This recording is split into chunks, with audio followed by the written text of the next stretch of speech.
Right.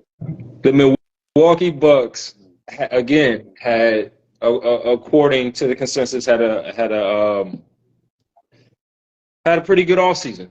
Okay, they re-signed Brook Lopez on a two-year deal, $48 million. They picked up Malik Beasley on a 1-year, $2.7 million deal. They got they got my boy back, Chris Middleton. They got Chris Middleton back and signed him on a 3-year, $100 million deal. So what they did was keep their core together. So they bring him back. That's why I say everybody keep saying that everybody that's bringing back the people they already had a great offseason. The thing is about Milwaukee, even though they got eliminated this year, first round, Chris Middleton wasn't healthy. Giannis wasn't healthy. Drew Holiday was having to carry a load that he's not used to carrying.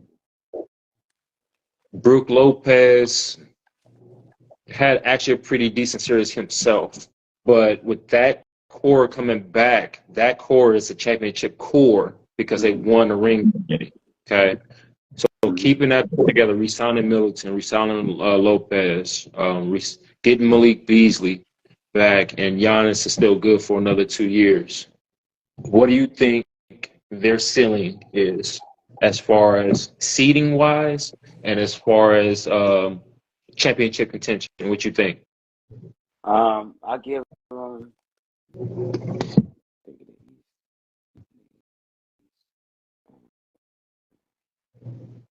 They probably could be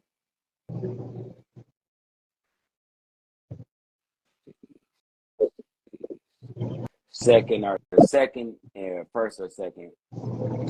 First or second in the East, Yeah. going into the playoffs. So seeding wise, that's good. Yeah. And do you think they can run it back? Do you think they can bring a second title to Milwaukee? Ooh.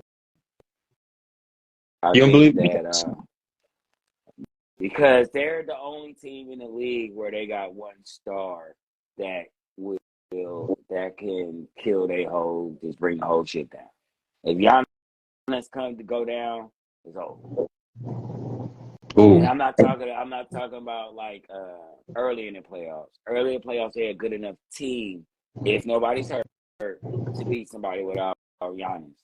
But once they get to that conference finals and stuff like that, if Giannis go down, it's over. Because everybody else in the East now, only reason why I say they get first, second, maybe even third, because if Miami get Dame, it's over for everybody. I don't care what anybody say. It's over for everybody if Dame go to Miami and Jimmy Butler figures out how to play with it. If Jimmy Butler decides to take the back seat, which we've seen him do before, and just play Jimmy Ball when it's time for him to play Jimmy Ball, Miami is the most dangerous team in the East, period, by far. Okay, you just take 30 points and just set it in their lap every game, guaranteed.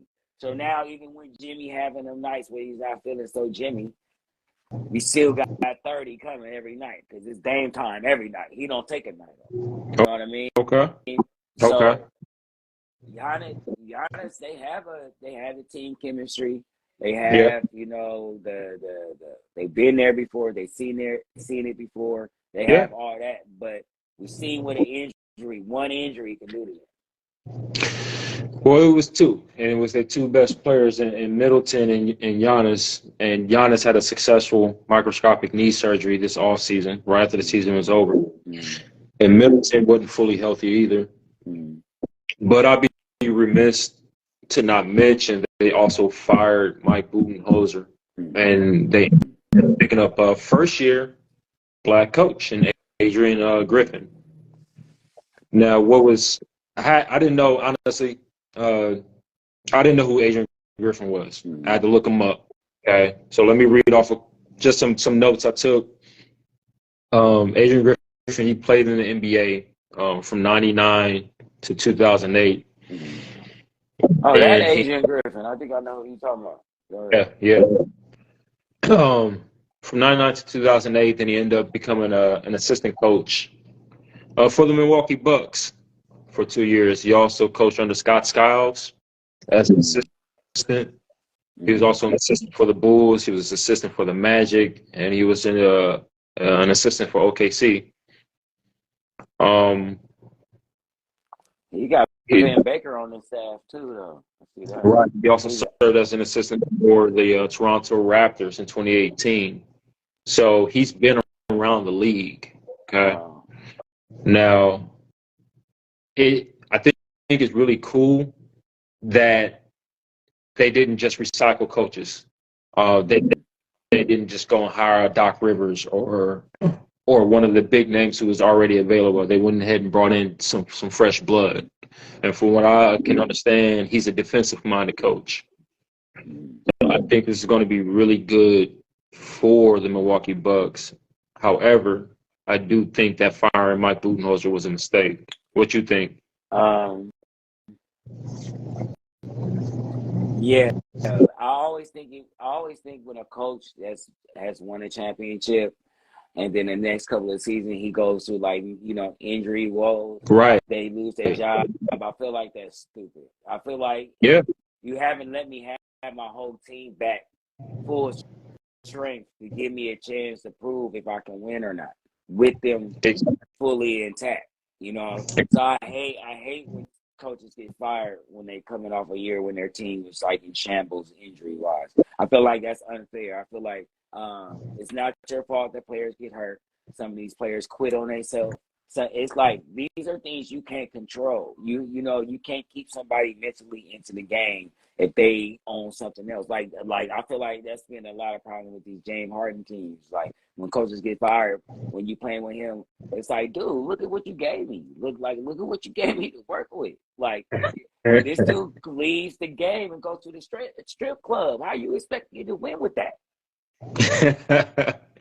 Now, according to Tim Hardaway, Nick Nurse was actually on his final interview for the head coaching position for the Milwaukee Bucks, and that probably was a prime landing spot for an NBA coach. And Nick Nurse had it in the bag, and Nick Nurse heard that Adrian Griffin was up for the job as well. So Nick Nurse resigned, pulled himself back so that Adrian Griffin could get that job. So big shout out to Nick Nurse on that one. But he already has something in the bag anyway, though. Isn't he coaching somewhere now too? Oh yeah. So don't give him too much of a round of applause because he went to a better situation. So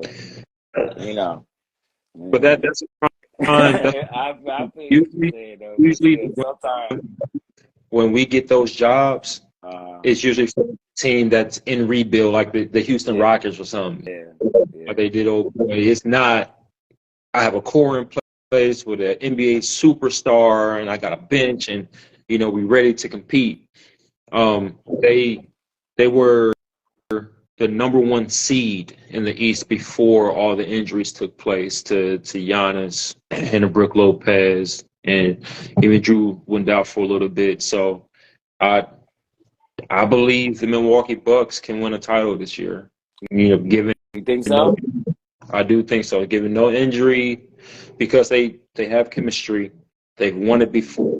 They got fresh blood from a coach, and Marshawn. Yeah. I don't know if y'all saw it. 707, yeah, that's his top 10. 707, yeah. I don't know if y'all saw how. I don't know if y'all saw. We love you, Will. I don't know if y'all saw Beauchamp. How Beauchamp had broke the Jamal crossover pro-am scoring. He dropped 84 points in one game. Yeah, in a crossover. So Beauchamp, 6'6" guard coming off Milwaukee bench. Hopefully this be a breakout season for him. It sounds like a hog to me. When if you playing in a pro-am league scoring 83 points, you hogging. I'm like, I don't care what anybody say, man. Like, it's cool when you score. It's good that you on fire like that. That means you making everything you should. Yeah. But you still hogging. Kobe was hogging too. I don't care what anybody say. Wilt was hogging too. I think there's a fine line. Like, in order for you to score 80 points, you got to be on fire, and your team actually has to be feeding you. Yeah. So if be pissed off and just be going, here, bro, just shooting. Go ahead. Go, bro. No, you got it. You got it. You got it. I guess that's the point. Because you guess what? Because if you give it to him, guess what he gonna do? What he gonna do? Shoot it. So here, bro. Nah, it's good. It's good. You got it. No, that's good. Me as a teammate. Yeah, all right. Give it to him again. Yeah. If I see you on fire like that, dude, I'm feeding you the ball and I'm getting out the way and I'm playing defense. Ball, if we, you know what I'm saying, part of the game. Okay. If we're winning, part of the game. Yeah. If we're winning, and you say, you know, I done got my 5, 6, you know, 6, 7 or whatever, and I just see you start warming up. Yeah, I'm kicking to you. Boom, boom. But I'm talking about when you come down court, you don't make one pass. You dribble 10 times. And then you take a shot. Right. If you make it, I ain't mad. If you make it, I ain't mad. I ain't saying nothing. Now, if you miss, because we talked about shot chuck sweep. At least pass it. Let me give it back to you. So let me at least feel like I'm here, bro. We just talked about shot chuckers last week. That fool RJ said, man, you don't. If you miss 15 times, you make the 16th one. I'm mad. It'd be a lot of misses when these dudes do this, bro. If you act like it'd be like 77 misses, it'd be maybe like 56 and 40, 62, whatever. Yeah. I don't know how to range that, but you know what I mean. All right. This nigga shooting 20%, score 80%. But with Bobby Portis playing for USA and FIBA. What up, big bro? With Bobby Portis playing in FIBA, I think he's gonna come back rejuvenated. Yeah. You got Clinton, you got Bojan, like I said, they got Beasley, they got